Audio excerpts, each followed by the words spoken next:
konnichiwa, what's up guys? So nandito naman ang Kuya Yui nyo, no? So welcome back to my channel. So unang-una gusto ko ulit magpasalamat sa mga nag-like, nag-share, nag-subscribe at nag-hit ng kalembang button, no? Para sa video ko. So ngayon, no? Ang topic natin is about questions na binabato ng mga employer natin, ng mga Japanese interviewer para makapagtrabaho sa Japan. So yan, bigyan ko kayo ng maraming tips. So ito mga bibigay ko sa inyong question, no? Ito yung mga na-experience namin ng mga kabatch ko nung una at saka nung pagbalik ko dito. Ito yung mga tanong na binato sa amin. So lahat ng to is 100% at tinanong nila sa amin. So pag alam niyo itong mga sagutin itong mga tanong na to, malaking chance nyo na makapunta sa Japan. So yun lang. Kono dogo de wa minasan kara no request ni kotaeru dogo o tsukuteimasu. No video de wa yori jokyou o rikai shite morau tame ni Nihongo to Tagalog de o hanashi shitai to omoimasu. So itong video na to, no, para mas madali maintindihan, gagamit tayo ng Japanese at saka ng Tagalog na pananalita. Nano de, do na shitsumon ga aru no ka to ka, sono shitsumon o doyatte kotaeru ii no ka to iu tokoro o mite ikitai to omotte imasu. では、日本で働きたいと思っている外国人たちには、たくさんいると思っているんですけれども、今、日本の面接についてお話しています。日本で仕事をするためには、まず日本語の面接を受けなければなりませんよね。みんなわかっていますよね。なので、どんな質問があるのかとか、その質問にどう答えたらいいのかというところを見ていきたいと思います。So guys, no, ginawa ko tong video na to kasi maraming mga gaikokujin or mga katulad natin ng mga Pilipino or mga taga-ibang bansa na gusto makapagtrabaho sa Japan. Siyempre, hindi naman yung basta-basta, no? Kailangan natin dumaan siyempre sa interview or sa minsetsu ng mga Hapon or ng mga employer natin. Siyempre, para makapasa at makapagtrabaho sa Japan. So, ang laman ng video na to is about sa mga binabato nilang tanong at saka kung paano mo sagutin yung mga binato nilang tanong sa'yo. So, itong video na to is makakatulong sa'yo, no? Para maipasa yung Japanese interview mo. Pero siyempre, bago mo mapasa yun, kailangan napanood, hindi naman siguro kailangan, pero dapat napanood nyo. Or kailangan nyo siguro pa yung panoorin yung mga gago! Nauna kong video, yung mga techniques at saka yung mga tips para makapasa sa mga interview. So, promise, malaki yun. Malaking tulong yun para sa inyo. Paano masabi? Makatulong talaga siya. Then, yun lang. Simulan na natin yung video. Let's go! So, Nihon de ne, hatarakitai bai. Nihongo ga dekinai to musukashi to omoimasu. というのは、日本人が、英語ができないからね。わかってますよね。そんなに、英語が上手くないので、コミュニケーションを取るために、ちゃんと日本語を勉強しなければなりませんよ。どのぐらいレベルの日本語の必要かというと、やっぱり、この話している日本語をわかればいいと思いますよ。あと、よく言われているのが、JLPT の演算を、必要だと言われています。もちろん、JLPT のレベル高い方がいいですよ。一番いいと思います。So guys, no? Kung napansin nyo, no? Naiba yung pwesto ko. Bigla kasing umambon. Mula yan, medyo basa-basa pa ako, no? So, tuloy natin yung video. So, siyempre, di ba? Pag magtatrabaho ka sa Japan, kailangan mag-aral ka ng Nihongo. Kasi, kung mapapansin nyo, hindi naman kasi lahat ng Japanese magaling mag-English. So, talagang kailangan, magbigay tayo ng focus sa pag-aaral natin ng Nihongo. Tapos, siyempre, mahalaga din kung hanggang saang level ka na ng Nihongo. Siyempre, para makapag-communicate ka sa kanila, dapat naintindihan mo sila. So, mahalaga din yung level ng communication mo, kung paano mo sila naintindihan, at saka kung paano ka mag-henji or mag-reply sa kanila. Tapos, siyempre, isa pang sinasabi nila na mahalaga is yung JLPT, at least Ensang. Makakuha ka ng at least Ensang, okay na yon. Pero huwag kang mag-alala, kasi okay din naman yung N4. Pero, dapat after a year, may ipasa mo yung Ensang para hindi ka nila pauwiin, or siyempre, hindi naman sa pauwiin agad, no? Bibigyan ka pa naman ng chance yan, eh. Pero siyempre, para malaman nila na desidido ka na i-level up yung Japanese mo. So, ayun. So, yun yung mga mahalaga na hinahanap ng mga Japanese. So, isa yan sa mga, kumbaga, kasama sa topic natin na to. So, punta na tayo sa pinaka-main topic natin, yung mga questions na binabato sa atin ng mga Japanese employer natin at saka ng mga interviewer. So, simulan na natin. Let's go! Question number 1. So, pinaka-question number 1 nila dyan is, syempre, tell me about yourself. So, kahit saan naman yun ang unang-una, diba? So, ang sagot dito is, huwag mo na sabihin kung ano yung mga nakasulat sa resume mo. Ang kailangan mo isagot dito is, syempre, yung kung ano ka as personality mo. So, yun yung mga dapat na sabihin mo. Hindi na kailangan dito yun ng ito po yung nag-aral po ako sa ganito, ito po yung trabaho ko. Pwede naman yung trabaho, yung experience mo. Pero wag mong i-broad pa na kung ano yung mismo nakasulat doon. Kasi syempre, di ba, bago ka pumasok, binasa na nila yan. Bali yung interpreter nila, sinabi na sa kanila kung ano yung nilalaman ng resume mo. So, ang gusto nilang malaman ngayon is yung kung ano yung wala sa resume mo. So, yun yung question number 1. Tell me about yourself. Question number 2. What is your strength and weaknesses? So, sabihin nito na, malakas po ako. Ano kasi, Doggy? Hold up.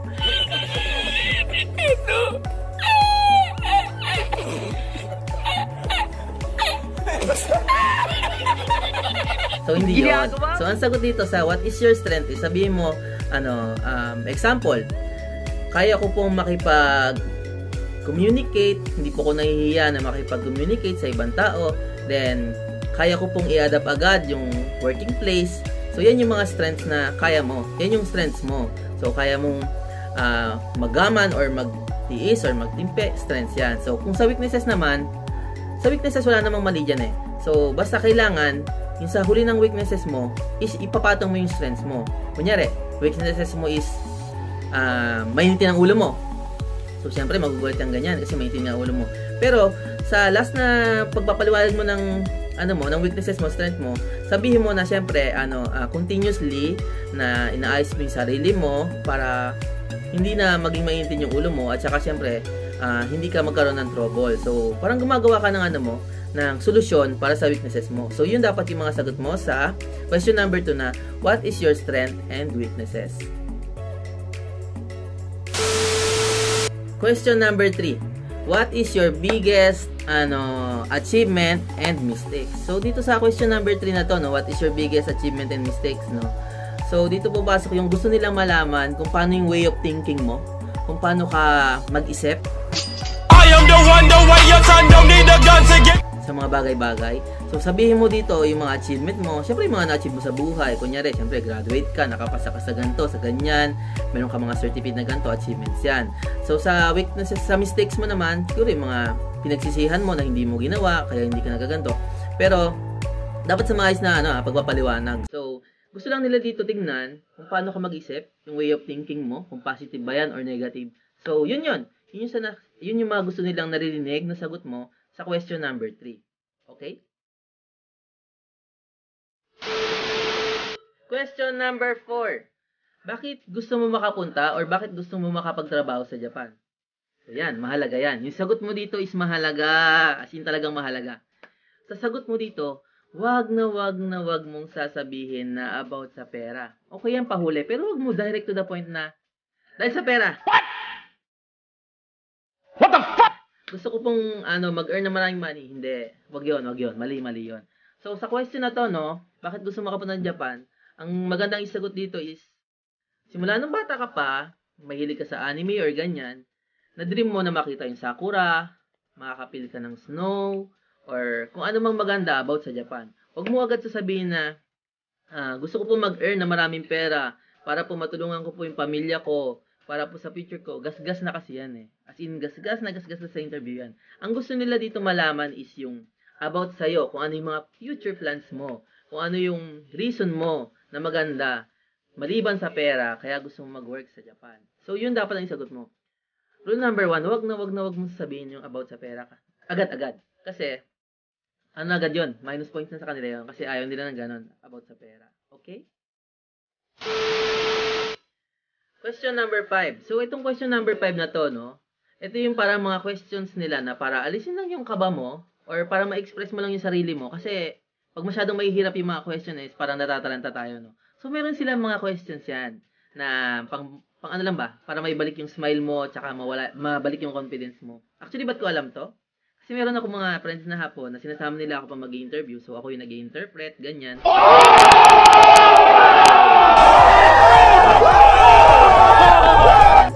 So, sinasabi nila na yung tanong natin, wag natin masyadong palitan natin, ihuli na natin yung mga mahirap na tanong. Kailangan ibalik yung confidence nila. Kasi syempre, di ba, pag sumasagot tayo, parang pautal-utal kasi kinakabahan na yun. Ayaw nila ng ganun eh. So, gumagawa sila ng mga questions na related din naman, para lang maibalik ka sa, sa sarili mo. So, ang tawag sa mga questions is parang mga joke question lang. So, Ito siya. Number 5 question, no? Anong alam mo sa Japan? So, yun lang. So, na parang isipin mo, no? Hala, basic na to ah. So, naalala ko lang, no? Naalala ko nung first interview ko. May mga friend ako sumagot na, Sailor Moon, Naruto, mga ganyan-ganyan. So, okay yun. Walang problema doon. Kasi nga, di ba, itong question na to is para lang may balik yung confidence mo. Para hindi ka lang, mawala yung kaba mo ba. So, ang pinakatamang sagot dito, no? Ano bang alam mo sa Japan? So, ang isagot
next time, hindi mo siya gagawin. So, yun yung mga kailangan mong gawin. Hindi mo kailangan makapagtalo or ipagtanggol ang sarili mo. Pero kung tama ka naman, pwede mo sabihin na wala ka naman palang maling ginawa, ipagtanggol mo sarili mo. Pero siyempre, dapat yung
applicant is hindi naman single. Karamihan pala. Hindi naman single. Yung iba may pamilya na, may anak na, or may magulang na inalagaan. Mga ganyan-ganyan ba, no? So, itong question na to is nakadepende sa inyo kung paano nyo sasagutin siya, no? Kasi di ba pag na-homesick ka, meron mga tendency kasi na, lalo na yung mga medyo mababang self-esteem na gusto agad umuwi. So, ayaw nila kasi nun eh. Gusto nila yung tuloy-tuloy yung kontrata mo eh. Di ba, ang kontrata nga dito is 3 to 5 years. So, kung 3 years, kailangan dire-diretso ka. Meron naman nagpapauwi after 2 years, ganyan. Tapos balik ka na lang. Pero mostly kasi ng mga company or mga hospital, hindi sila talaga nagpapauwi. Kailangan diretso ka ng 3 years na magtrabaho. So, kung napil ka ng homesick, anong isasagot mo? So, siguro ang pinaka-best way na isagot mo dito, no? bago ka nagpunta ng Japan, niready mo na yung sarili mo, mentally, physically, emotionally, sa mga homesick na ganyan. At saka syempre, nag-provide ka na ng mga internet for communication nyo.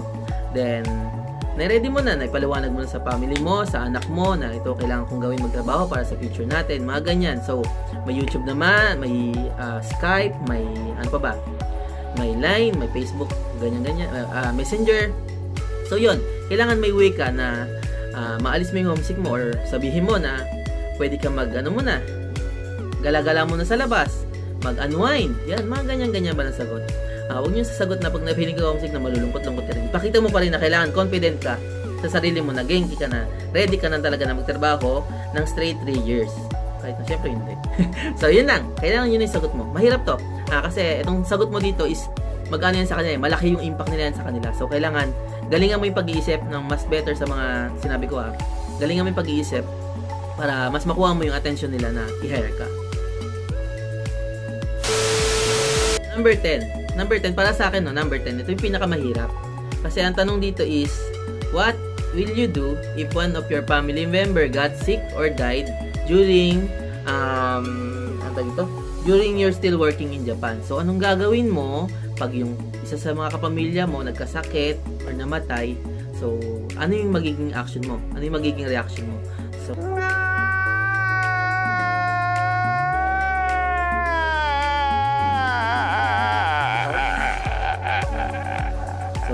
para sa akin, mahirap to. Mahirap to kasi, diba, nasa abroad din ako.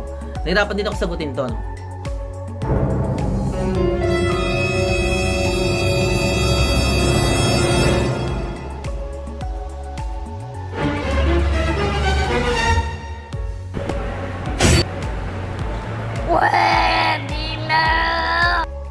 Siguro naman lahat tayo kasi syempre, di ba, family ng usapan.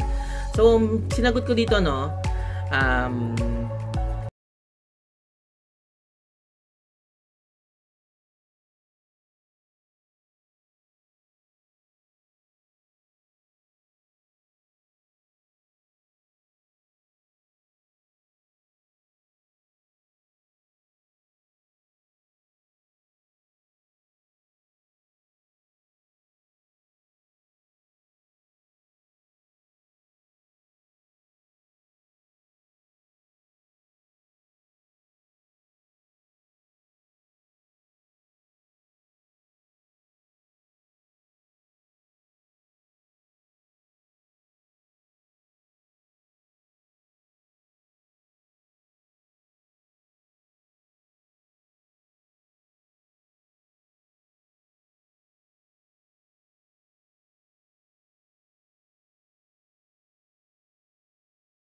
Okay guys, bonus questions, Pero itong bonus questions nito, huwag nyo isipin na hindi bearing yung sagot nyo dito. Kahit bonus questions to, is isipin nyo pa rin na, sagutin nyo pa rin yung question na to ng galing sa puso tsaka ng seryoso at confident. So, mga binabato nilang question dito sa mga bonus question na to is, anong gagawin mo after 3 years na nag-work ka sa Japan? So, what will you do after 3 years working in Japan? So, ang gusto nila marinig sagot dito, if ever nabibigyan ka ng chance na i-continue yung work mo, i-grab mo yon syempre kasi 'di ba opportunity yon at gusto mo talaga na mag-work sa Japan. So yan, isang malaking point yan Kasi, ibig sabihin, itong tao na to is ready pala to at gustong-gusto nito magtrabaho dito sa Japan. So, may chance siya na talagang pipiliin niya kayo, kukunin niya talaga kayo. So, number 2 is, what if magkaroon ng tsunami or magkaroon ng lindol? What will you do? So, ang gusto naman nila marinig dito, kailangan think positive. So, ang gusto nila marinig dito is, if magkaroon man ng mga disaster na tsunami or lindol, kampante kami na nandyan yung mga Japanese, yung mga employer namin, tsaka yung mga coworker namin na hindi kami pababayaan. Kasi alam namin na sa mga bagay na to, naturuan sila at handa sila na kung anong gagawin if may mangyari man itong mga disasters na to, mga kalamidad na to. So, kailangan positive yung sagot nyo. Huwag nyo isipin ng kung ano-ano. Basta kailangan laging think positive. Tapos direct to the point yung sagot sa questions. So, number 3, na malibit lang yung tanong, what is your favorite food? What is your Japanese favorite food? So, kung may paborito kang Japanese food, sabihin mo. For example, takoyaki, ramen, ano pa ba mga sarap na? Sushi. So, sabihin mo, nakakain ka na ng sushi, pero gusto mo pa rin, or ng ramen, pero gusto mo matikman yung talagang authentic na gawang Japan. So, isang points pa yan na, okay, decided talaga itong bata na ito makapag-Japan. So, makukuha ka talaga nila yan. Then, last is siguro, ano pa mga tinatanong nila mahilig ng mga bonus questions? Ano pa mga gusto mo sa Japan? Yung mga ganyan ba? Mga simpleng questions lang na madaling sagutin, pero yung mga sagot dito is may impact pa rin sa kanila. Kaya kailangan lahat ng questions nila sagutin nyo ng maayos at saka ihanda nyo yung sarili nyo sa mga follow-up questions kasi meron yan Huwag kayong mahiya na mag-English, pero kung pwede na magtagalog, tanong sa interpreter nyo, pwede ba magtagalog? Kung doon ka malakas okay lang yan, pero mas maganda kung English pa rin talaga, diba? Or kung kaya nyo sagutin ng Japanese, go! Malaking points yan, diba?